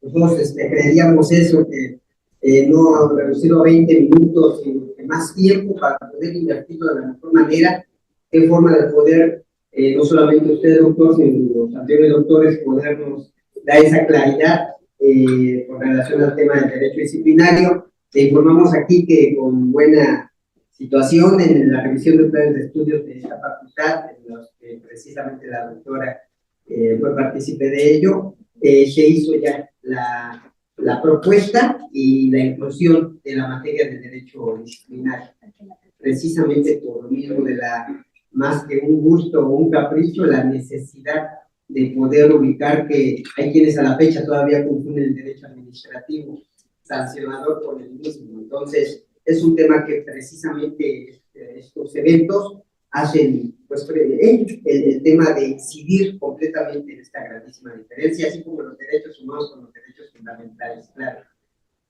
Nuestra siguiente ponencia está a cargo precisamente también de un estudiante que está dentro del seminario permanente de derecho disciplinario. Y qué situación que después de estas 3 ponencias de los doctores expertos en la materia, con todo el currículum que traen detrás, y que bueno, nosotros hicimos nada más una pequeña semblanza, pues no lo comento para que el buen Daniel nos vaya a comentar acerca de lo que ha estado investigando en este seminario que tiene la doctora aquí bien, el martes y jueves, valga el comercial, de 1 a 3 de la tarde, para los estudiantes que están aquí presentes y que quisieran empezar a postular en él. Él es un estudiante de 6º semestre, no de 8º, ¿verdad, Daniel? Sí. Y bueno, vamos a darle el uso de la voz para que ustedes puedan ubicar la investigación que ha estado desarrollando aquí en el seminario y en la facultad. Adelante. Gracias, doctor. Antes que nada, buenos días a todos. Bueno, buenas tardes. Quiero agradecer a las autoridades por permitir la realización de este congreso y sobre todo a la doctora Nancy Padilla por permitir este espacio y exponer este tema, que es inteligencia artificial, su implementación en el ámbito institucional en materia disciplinaria. Quiero empezar esta ponencia haciendo una reflexión sobre el desarrollo de la tecnología. Con el paso del tiempo ha evolucionado para satisfacer las necesidades que han ido surgiendo en la sociedad. Y en este sentido, siendo más específicos, la inteligencia artificial, como una rama de la tecnología informática, viene a implementarse en esta necesidad de satisfacer de forma más eficaz estas necesidades. Y como en todos estos ámbitos sociales, también es factible aplicarlo al ámbito jurídico. Bueno, también antes de seguir cabe aclarar precisar qué es una inteligencia artificial. De acuerdo con el reglamento emitido por el Parlamento Europeo en materia de inteligencia artificial del 2024, 1689, en su punto 4, la inteligencia artificial es un conjunto de tecnologías en rápida evolución que contribuye a beneficios económicos, medioambientales y sociales muy diversos en todos los sectores económicos y las actividades sociales. Una vez dicho esto, cabe preguntarnos, ¿cómo beneficiaría la implementación de la inteligencia artificial dentro de los procedimientos sanitarios? Sin embargo, antes de comenzar esta pregunta, cabe hacer nuestra pregunta. ¿Cómo funcionaría un modelo de inteligencia artificial aplicada en los procedimientos jurisdiccionales disciplinarios? Bueno, lo que pueden ver en la presentación es un modelo de IA que se podría aplicar en un procedimiento jurisdiccional, bueno, en el ámbito jurisdiccional, en el que se explican la serie de pasos que se llevan a cabo por esta inteligencia artificial para llegar a una recomendación que eventualmente la autoridad jurisdiccional tomará en cuenta para dictar una resolución o llevar a cabo una actuación procesal o dentro del procedimiento. Lo voy a explicar. Como todo empieza teniendo en cuenta que se tiene una consulta jurídica, se tiene una duda que se tiene que dilucidar. Entonces, por medio de una interfaz de usuario, que es en este sentido las teclas de nuestros dispositivos, con el cual podemos estructurar argumentos o preguntas que se les va a realizar a la inteligencia artificial, en la cual de forma específica tienen que ponerse los nombres, fechas, artículos, pruebas, figuras jurídicas o atribuciones procesales de las cuales se tiene duda y se requiere una consulta jurídica. Hay que precisar que tiene que ser muy exacta para que así no haya ningún tipo de cosas que queden sueltas en esta consulta. Pues después de reducir la consulta, se aplican técnicas de procesamiento del lenguaje jurídico, o sea que esa consulta tiene que entenderse por medio del motor de inferencia, qué es lo que se está reglamentando, para justamente que el motor de inferencia aplique diferentes algoritmos con un rigor más exacto. Estos algoritmos van a ser entrenados previamente, no con una base de datos, porque no se requiere necesariamente, sino que esas inteligencias artificiales cuentan con un modelo de aprendizaje automático, el cual se entrena alimentándola, ya sea con normas jurídicas, como pueden ser la Constitución, leyes secundarias, jurisprudencia tanto nacional como internacional, y es un conocimiento previo que ya no necesita almacenarse en una base de datos, sino que ya la asimila y una vez se le hace una pregunta, pues ya simplemente lo replica e incluso lo desarrolla, no necesita una base de datos. Por eso en ese diagrama establece mucho los entrenamiento previo. Y bueno, este modelo de inferencia pues claramente hace pues un proceso algorítmico por medio del cual determina la función que va a realizar de acuerdo a la consulta que se solicitó, que ya sea recuperar o categorizar información, calificar como jurídico un hecho o planificar consecuencias de supuestos jurídicos. ¿En qué consiste cada uno? Primera es la capacidad del sistema de buscar y extraer los datos específicos de una norma jurídica determinada. Es como si se preguntara qué es el bloque de constitucionalidad. Velocidad, de acuerdo a la Constitución, bloque de constitucionalidad, de acuerdo a está establecido en el artículo 133 y en el artículo 1 de la Constitución, que dependiendo de la presidencia de la Corte Interamericana de Derechos Humanos, está constituida por la Constitución de los Estados, la Convención Americana de Derechos Humanos y el instrumento que interpreta la Constitución Americana de Derechos Humanos es la Corte Interamericana de Derechos Humanos. Esa es la de Constitución. En esa es la función que contiene esta primera función. El segundo es que se analiza si la información que se introdujo por medio de la interfaz encaja con un supuesto de hipótesis jurídica. En este caso, podría ser utilizada por medio digo, por la autoridad constitucional para determinar si hay tipicidad respecto de una conducta que está incluida en un informe de presunción de responsabilidad administrativa. Y todos los elementos, tanto fácticos como motivos probatorios, determinan que sí existe esta tipicidad. Y planificar consecuencias, tercera, los supuestos jurídicos, es consistente en implicaciones jurídicas de un supuesto dado, lo que requiere un análisis de diferentes normas jurídicas aplicables junto a escenarios hipotéticos. Esto quiere decir que en determinada situación, si se llega a determinar por parte de la autoridad jurisdiccional, no sé, de imposición de una sanción, pues la guía lo que podría advertir es, ok, esa sanción no es proporcional atendiendo a lo que se está imputando. O sea, yo te recomiendo que imputes, digo que sanciones, pero con tomando en cuenta estos parámetros. Esa podría ser la función. Como lo dije, estas tareas pues, son resultados de procedimientos algorítmicos complejos de carácter jurídico. Una vez realizada determinada esas funciones, llega un postprocesamiento en el cual la inteligencia artificial vuelve a hacer una revisión de esa función que realizó antes para así garantizar que tenga esta coherencia y relevancia que se quiere recomendar en una autoridad jurisdiccional para tomar una decisión.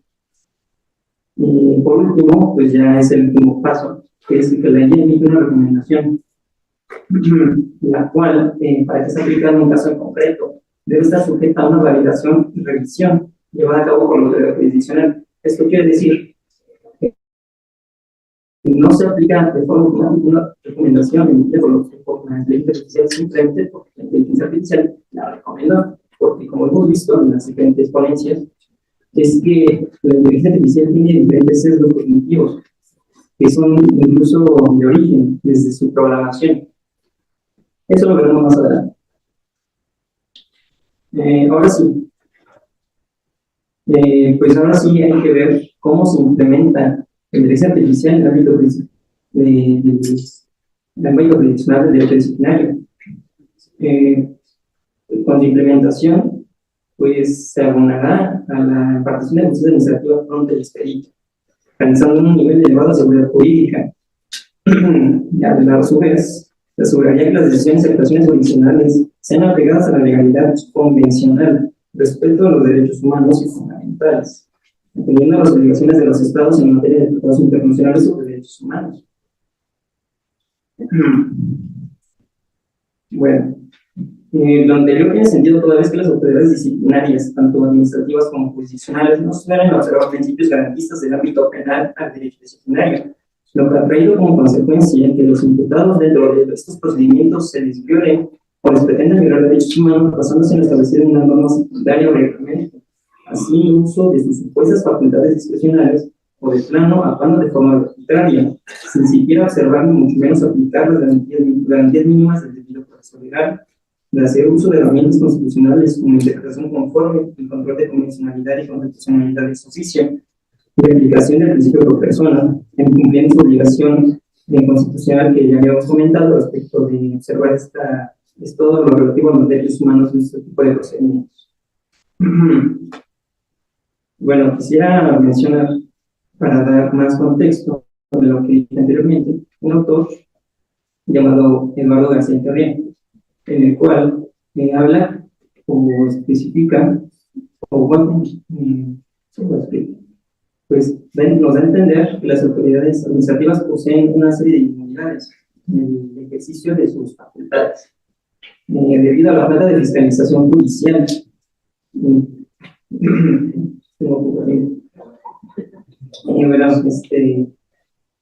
en ese sentido, pues poseen un sistema de autocontrol, o sea, no tienen esa fiscalización directa del Poder Judicial, sino hasta el amparo de este medio de control constitucional expropreso. Pero pues justamente pues en este sistema de control que no necesariamente, bueno, que lo que incluso les permite actuar de forma arbitraria, ¿no? Pues tienes propios tribunales, el Tribunal Federal de Justicia Administrativa, y pues más que nada, pues, más que una perspectiva de derechos humanos, pues se atienden a un marco de legalidad. Bueno, una de las inmunidades que se refiere en teoría son las que vamos a ver a continuación, que es la inmunidad de la legalidad, la inmunidad de la discrecionalidad y inmunidad para la determinación de conceptos jurídicos indeterminados. ¿En qué consiste cada una? La primera es consistente en la falta de dispensación judicial en sus actuaciones como aplicables dentro de sus procedimientos. La segunda es consistente en la interpretación arbitraria de normas administrativas. Y la tercera es el arbitrio para dar sentido exclusivo a un concepto jurídico de carácter indeterminado. A continuación, pues vamos a dar un ejemplo de lo que se refería en teoría, que es a todas luces pues una falta de esta fiscalización judicial. Lo que ven en su pantalla es una tesis de jurisprudencia dirigida por el Tribunal Federal de Justicia Administrativa, en el que, pues bueno, yo los invito a que la lean ustedes puedan. Yo lo voy a resumir para los efectos prácticos y de tiempo en que consiste esa tesis. Primero, una autoridad investigadora una falta administrativa, y para ello incluyó pruebas en su informe de presunción de responsabilidad. Segundo punto, para preservar la evidencia, pues establece que debe hacerse una medida de custodia para que no se alteren estas pruebas, estas evidencias, como dicen, y genere más convicción en el juzgado.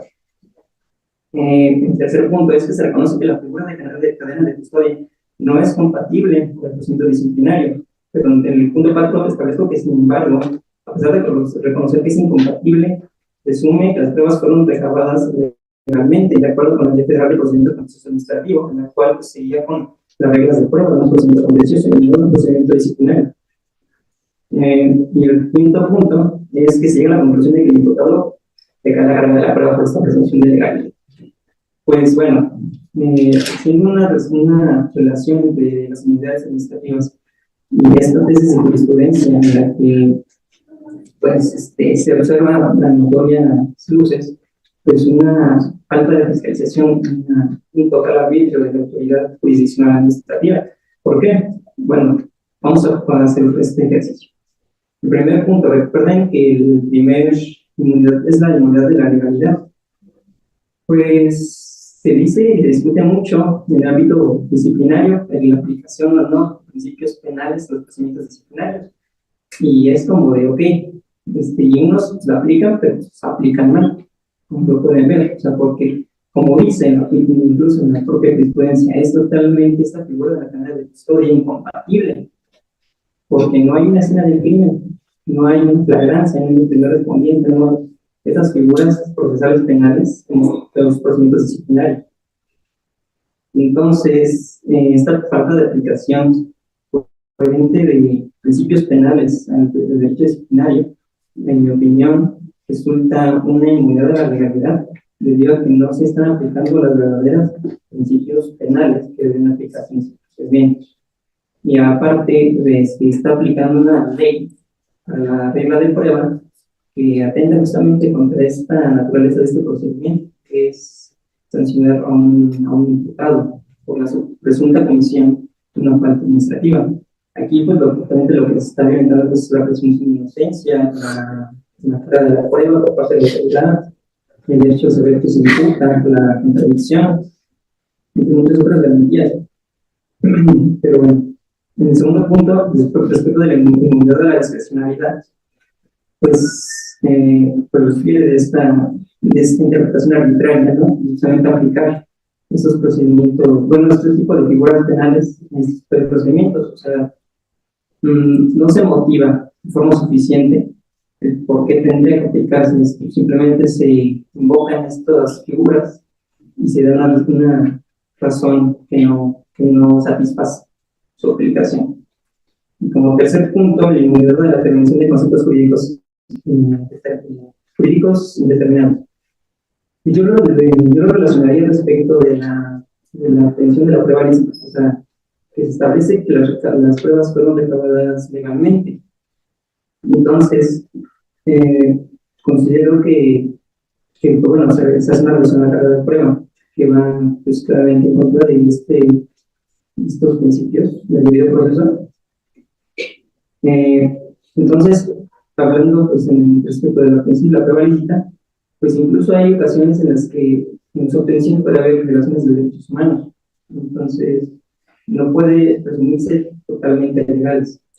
Para su obtención, y en este caso que aplica una restricción, pues tiene que atenderse a una teoría del caso en el que se esté imputando un tipo disciplinario. En este caso podríamos hablar de tipo no grave, artículo 49, de disciplina de respeto. ¿Qué concepto, qué norma jurídica se está aplicando para determinar qué es este concepto jurídico indeterminado? Pues justamente tiene que haber una relación tanto con el tipo disciplinario y los hechos para determinar que esta conducta sí se cometió. Bueno, yo propongo, para ya concluir, la cura de las medidas administrativas, aplicando esta inteligencia artificial, es respecto de la inmunidad de la legalidad. En primer lugar, la implementación de la inteligencia artificial actuaría en contra de la inmunidad de la legalidad sobre la correcta aplicación de principios penales compatibles con los procedimientos disciplinarios para poder dilucidar el conflicto con base a los hechos, argumentaciones, pruebas y alegatos de las partes, dando cumplimiento al debido proceso legal, en este caso a las garantías referentes a la carga de la prueba, la duda razonable, el derecho a la contradicción, de saber que se imputa, ofrecer y desahogar pruebas, y la defensa, haciendo un control de constitucionalidad y condicionalidad de su oficio, realizando un contraste entre la ley y los derechos humanos que reconoce el orden jurídico nacional, garantizando así una verdadera legalidad convencional. Respecto de la inmunidad de la discrecionalidad, propongo que se implemente la inteligencia artificial para evitar la aplicación arbitraria de la ley y figuras jurídicas al caso concreto, el cumplimiento de la motivación y fundamentación establecido en el artículo 16 constitucional, y evitando que se utilicen normas y figuras jurídicas que no son aplicables al caso concreto, y por ello se violan derechos humanos a los justiciables. De esta forma, rectificando las facultades regladas de discrecionalidad y no justificando una libertad total de la misma, sino para el cumplimiento de la finalidad establecida en la ley, que es la correcta impartición de justicia administrativa. Respecto de la inmunidad de determinación de conceptos jurídicos indeterminados, pues se pretende implementar la inteligencia artificial para evitar el arbitrio de determinar de forma objetiva el significado de un concepto jurídico por medio de normas consustanciales como reglamentos, códigos de ética, jurisprudencias y procedimientos que complementen los tipos disciplinarios con conceptos jurídicos indeterminados. Haciendo para ello un test de proporcionalidad respecto de la razonabilidad, idoneidad y necesidad de pertinencia, legalidad, proporcionalidad, de aplicar o no una norma complementaria. Empezar a explicarlo, pues, tomando en cuenta las circunstancias del caso en concreto, como sucedieron los hechos, datos y medios de prueba obtenidos, y a partir de ese punto motivar y fundamentar con las razones por las cuales se opera de determinada forma el concepto jurídico indeterminado. De cumplir lo anterior, se procurará el respeto al principio de legalidad, equidad y exacta aplicación de la norma y seguridad jurídica. Podemos determinar que la aplicación de inteligencia artificial al ámbito jurisdiccional disciplinario, pues cuenta con esta serie de beneficios, los cuales pues ya se retomarán durante toda la ponencia.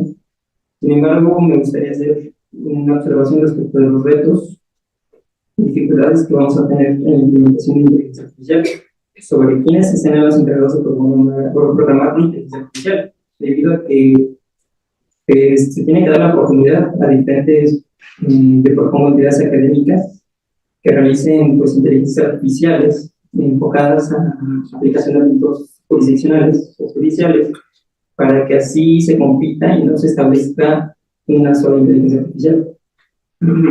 Y justamente son las entidades académicas del derecho, porque son las encargadas justamente de hacer el razonamiento respecto del derecho, no solamente aplicarlo.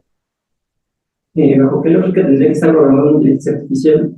Pues yo establezco que realmente tiene que estar bajo una lógica garantista y protectora de derechos humanos, que se encuentre de acuerdo al bloque de constitucionalidad, haciendo uso de herramientas algorítmicas jurídicas complejas, como algoritmos que realizan funciones de interpretación conforme y de principio pro persona, entre otras. En caso contrario, se implementaría una inteligencia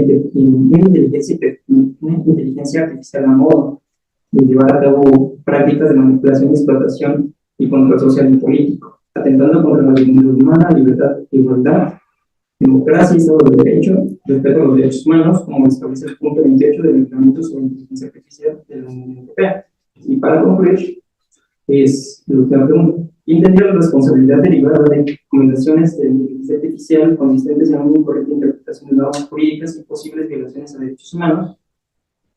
Yo establezco que la autoridad jurisdiccional administrativa es la que tendría la responsabilidad, debido a la omisión y de cumplir con esta obligación de motivar o fundamentar de por qué observa o no una recomendación emitida por una inteligencia artificial, porque se observa que a plenas veces esta recomendación puede violentar un derecho de un imputado, pues no la tiene que observar, tiene que dar motivos suficientes para no observar, o al contrario, pues dar los motivos y razones por las cuales sí se observaría esta recomendación.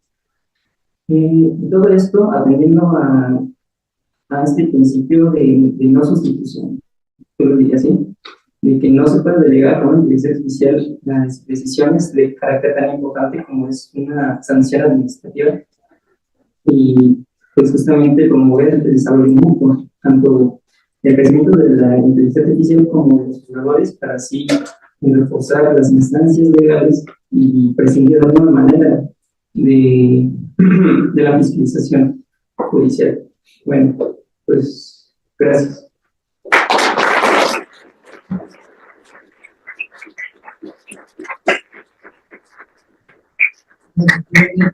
La investigación. Y sin más, vamos también a terminar esta mesa con precisamente la doctora Xochitl Padilla Sanabria, que bueno, para el tema de presentar la cuestión del tiempo, puedan interactuar con los doctores y la propia autora. Vamos a obviar el tema de su semblanza curricular, la vimos anteriormente en la conferencia anterior. Adelante, doctora. Muchas gracias. Rápidamente, porque tenemos después de esto una mesa de trabajo ahí en la sala A de la Unidad de Investigación Multidisciplinaria, donde van a estar expertos en derecho disciplinario y van a compartir sus conocimientos pues muy de cerca con toda la gente que esté interesada. Rápidamente, yo nada más escuchando todas las ponencias de entrada, agradezco infinitamente a todos mis queridos amigos por aceptar. Muchas gracias por todo, por compartir sus conocimientos con la comunidad universitaria de la FES Zacatlán. Y a Dani también te felicito, muy bien por tu ponencia, que estuvo muy bien estructurada. Dani, uno de mis alumnos que está conmigo desde quinto semestre. Entonces, bueno, pues ya aquí hay mucha gente de los que trabajan conmigo desde años y bueno, ya les agradezco muchísimo. Realmente yo estoy preocupada en este tema de las IAs. ¿Por qué? Porque como bien lo decía el doctor López Olvera, el doctor Pavón, el doctor Rodrigo, mi querido Dani también, el tema de los derechos humanos, el derecho disciplinario, como lo decía Yuri, lo voy a citar directamente, tristemente no ha podido hacerse autónomo del derecho administrativo, tanto del derecho administrativo como del derecho penal. Y utilizando estos temas de García-Enterría, bueno, pues si hablamos del derecho administrativo, bueno, pues en el derecho administrativo hay muchas inmunidades. El derecho administrativo piensa que no está sujeto precisamente, ¿verdad?, al tema de la revisión judicial o a la revisión jurisdiccional. Entonces, arman sus temas, ¿no?, sus reglamentos, como quieren, y se olvidan precisamente del control de convencionalidad, del bloque de constitucionalidad.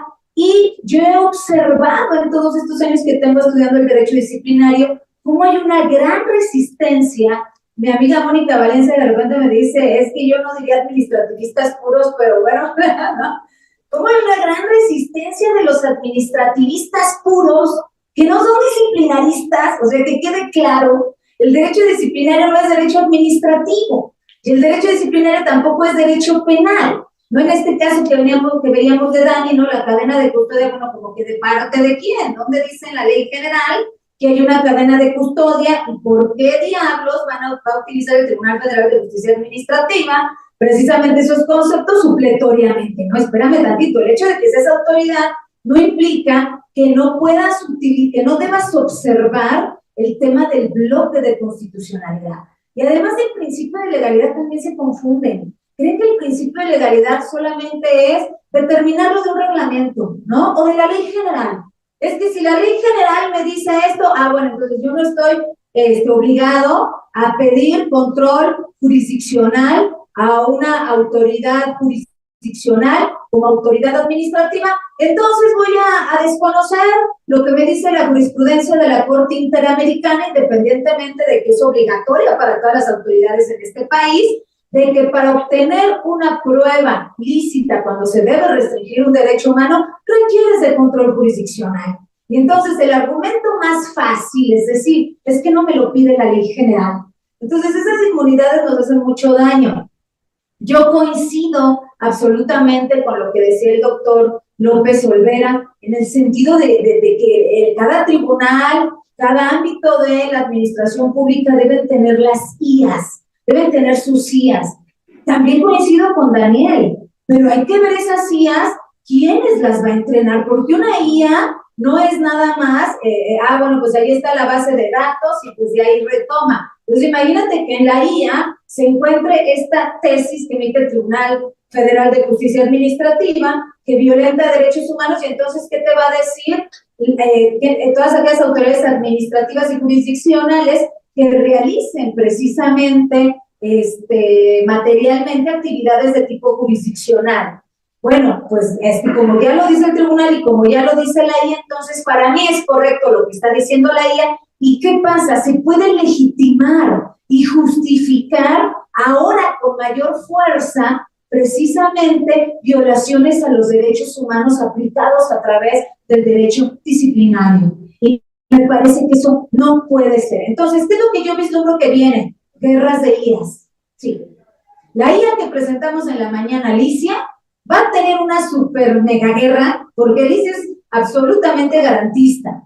O sea, si ustedes se van a suscribir a Alicia no les va a decir que está bien que la autoridad investigadora en materia disciplinaria obtenga información bancaria del servidor público sin control jurisdiccional, porque te va a decir que estás violando el bloque de constitucionalidad.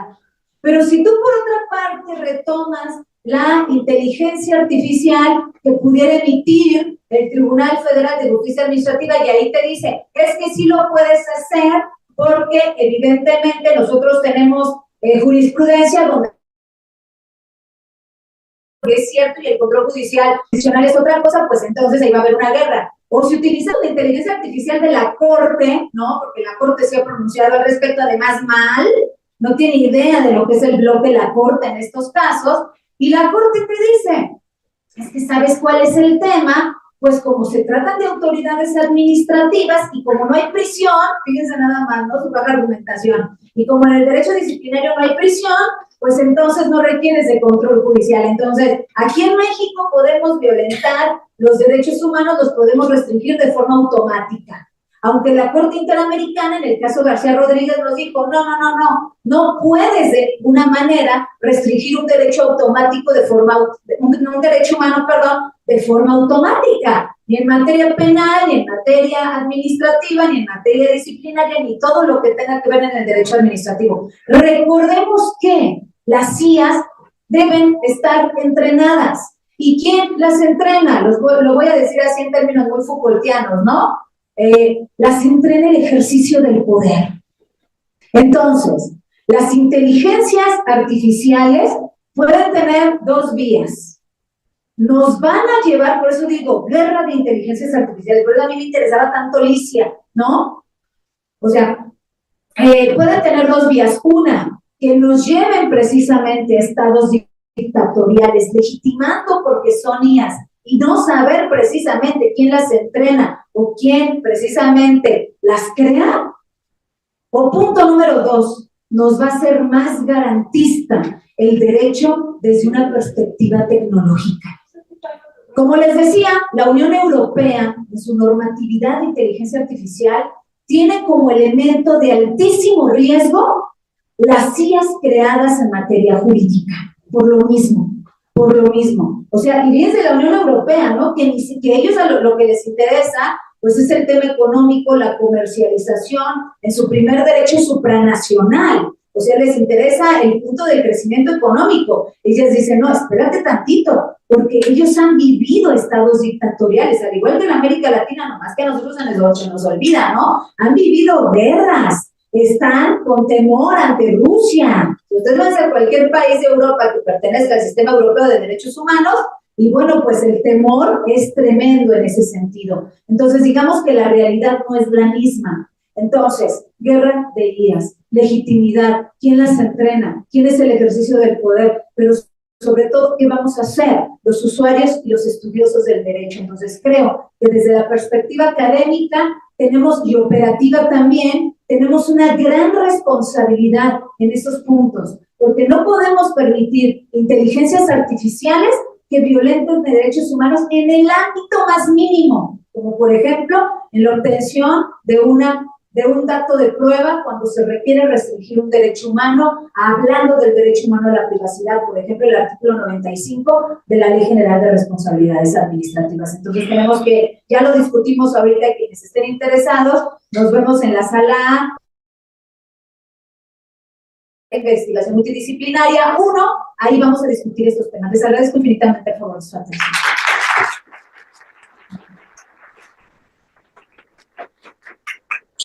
Gracias, doctora, gracias más por la consideración del tiempo. Vamos a pasar al tema de preguntas y respuestas, chicos. Si alguien tiene alguna duda o pregunta derivada precisamente de las ponencias de cada uno de los doctores, también de la misma autora que comentó ahorita al final, adelante, es el tiempo de poderlo llevar a cabo. Es la finalidad de estas mesas, de traer a los expertos que puedan hacer su ponencia y dejar o destinar este tiempo para ello. Si quieren hacerlo como tal, para pasarles el micrófono y de esa manera podamos escuchar todos, y si quieren hacer la pregunta de manera específica, algunos de los doctores, de acuerdo a las ponencias sobre el tema que llevaron a cabo, adelante, es tiempo para ello. Sí, por favor. Por favor, también.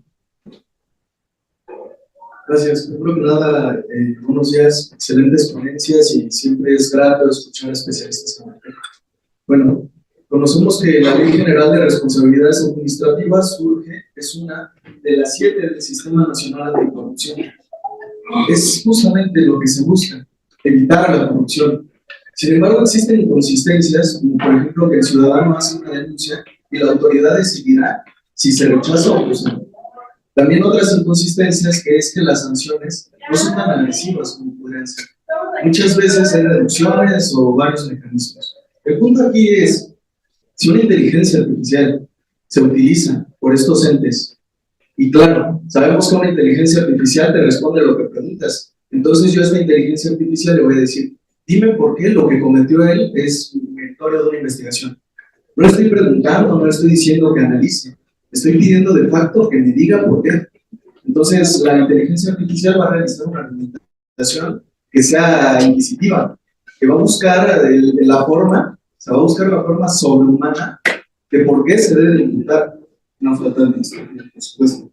Entonces, la pregunta aquí es, ¿qué se requiere o qué se requeriría para que este estado, esta empleación de la inteligencia artificial sea transparente? ¿Qué medios se necesita para que nosotros tengamos la garantía de que se está empleando?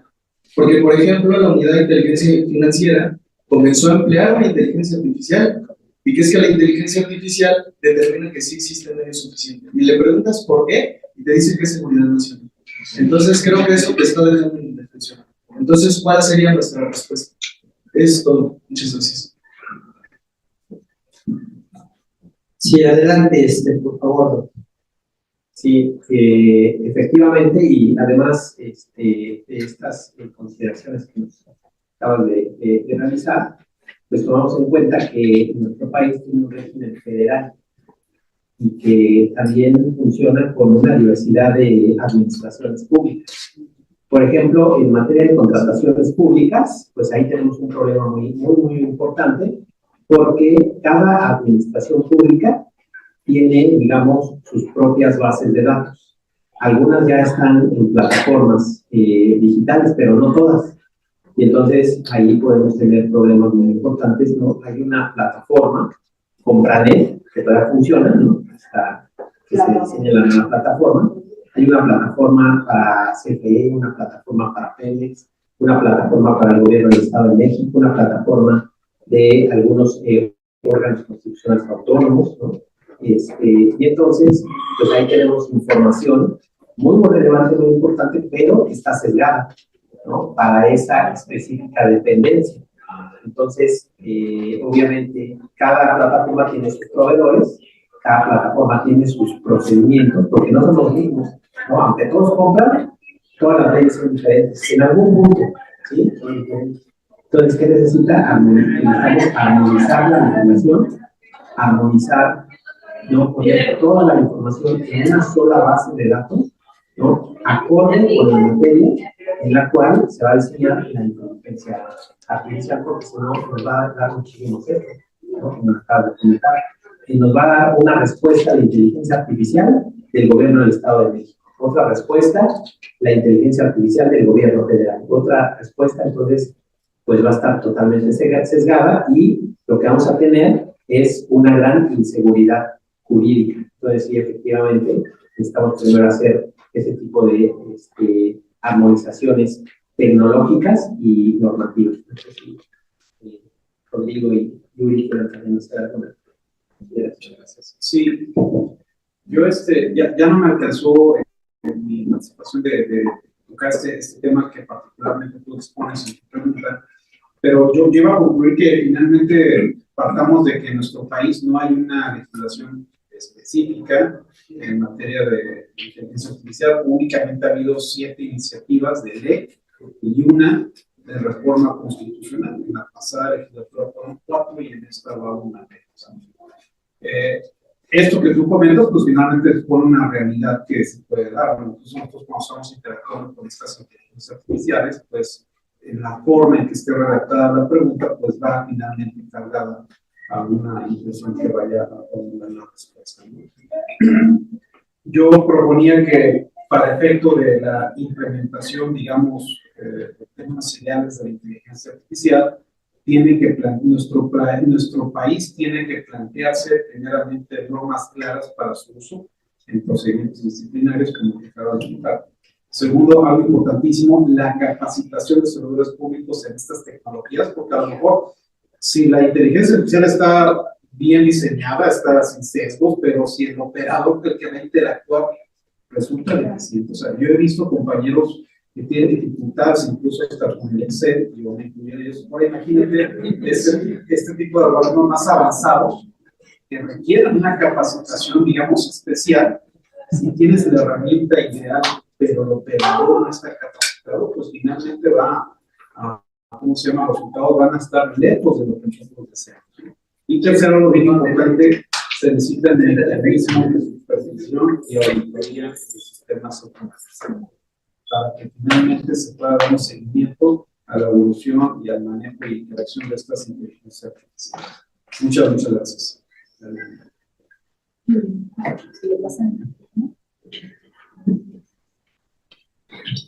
Muchas gracias. La pregunta es interesante indiscutiblemente.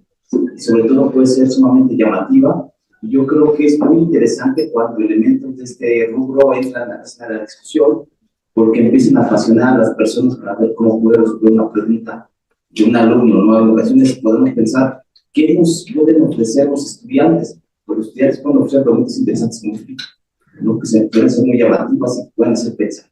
A ver, la inteligencia artificial procede conforme a los parámetros que previamente han sido alimentados.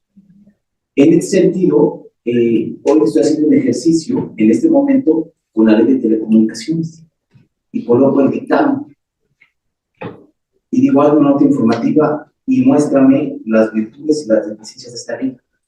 Y la inteligencia artificial me está generando una escritura maravillosa respecto a la ley de telecomunicaciones. La pregunta es, ¿de dónde o con base a qué? Y la respuesta es muy sencilla, se está basando en el dictamen. ¿Me explico? ¿Quién hace el dictamen? La comisión. ¿De dónde viene la iniciativa? De la Presidencia de la República. ¿Quién manifiesta el dictamen? ¿Cómo se tira la comunicación de telecomunicaciones? Porque hay el mismo partido de la Presidencia. Entonces, ¿qué es lo que hace? ¿Estamos de acuerdo? Y sin embargo, la inteligencia artificial emite el resumen de la nota informativa de la forma más precisa conforme la información dada. Pero eso no quiere decir que sea verdad. Bien, es un tema muy interesante, ¿no? Muy llamativo. Para tal efecto, en ese momento la doctora hacía un ejercicio y comparaba las respuestas de ChatGPT con Licia. Y evidentemente veíamos que había más precisión o más agudez por parte de Licia. Evidentemente va con una ventaja la doctora porque es una IA especializada. No obstante, eso no tiene nada que ver porque tiene que dar cosas más o menos medianamente aproximadas. No es el caso. ¿Por qué razón? Porque tiene sus datos variados. Si queremos una inteligencia artificial que me genere una razón si tal conducta es o no circunstanciada como una actividad infraccionaria, tenemos que poner todos los datos, todas las precisiones, y aún así no podría generar los razonamientos que sí te genera una persona. Hace unos años, o hace unos meses, escasos meses, en jurídica llevamos a cabo el Congreso Internacional de Inteligencia Artificial, y venían ingenieros y decían, miren, este es el esfuerzo tal vez neuronal de una persona, y venían todas las conexiones, y eran millones de conexiones, y eran reducidamente comparativas casi ínfimas con respecto a lo que generaban las inteligencias artificiales.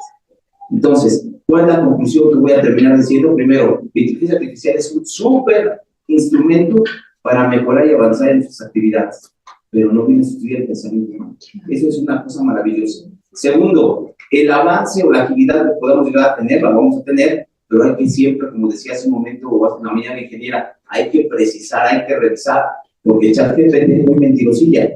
No me extrañaría que Gemini o los demás también lo fueran. O sea, hay que revisar y revisar y revisar. Tenemos nada más una base, un esqueleto, pero no quiere que tengamos soluciones. Y segundo, vamos a obtener lo que preguntemos, pero previamente vamos a saber que esas informaciones o esa base de datos está sesgada por aquellas personas que construyeron originalmente los archivos de consulta. Entonces vamos a tener mucho cuidado y yo recomendaría es que se oponga la inteligencia artificial, varios repasos. Muchísimas gracias.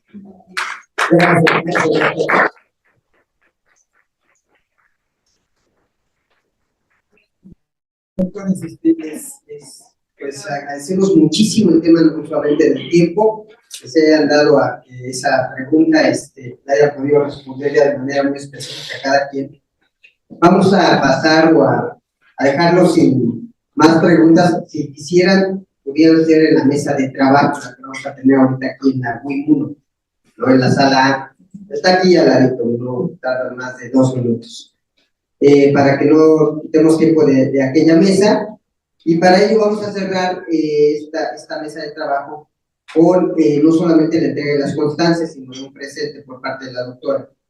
Y pues las constancias que se van a entregar, lo cito o lo leo tal cual como está establecido en la constancia. La Facultad de Estudios Superiores Acatlán, la División de Ciencias Jurídicas, el Programa de Derecho, otorga la presente constancia a el doctor Miguel Alejandro López Olvera por participar como ponente en la mesa de debate en Derecho Disciplinario, Control Jurisdiccional e Inteligencia Artificial en el marco del 7º Congreso Internacional en Combate a la Corrupción, el control judicial y jurisdiccional para la obtención de la prueba lícita del derecho cognitivo en tiempos de la inteligencia artificial, realizados el 28, 29 y 30 de abril presente en la instalación de esta facultad por mi raza hablará de espíritu, la Puerta de Juárez, Estado de México, abril de 2025.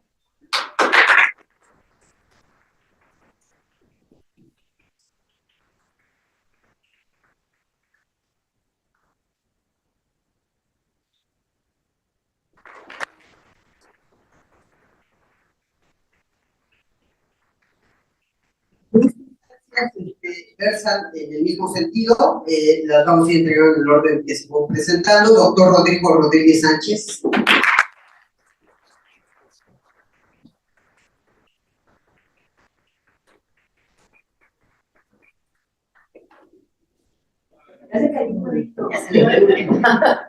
No, por favor, no.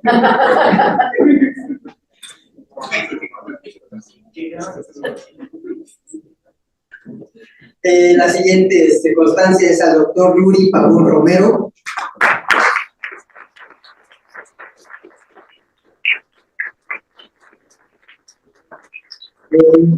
Sí, agarren bien la constancia y la taza blanca. A Daniel Navarrete Villegas.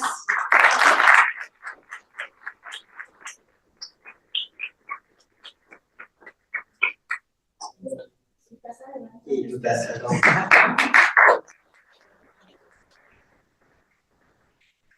Y la doctora Lisbeth Padilla Sanabria.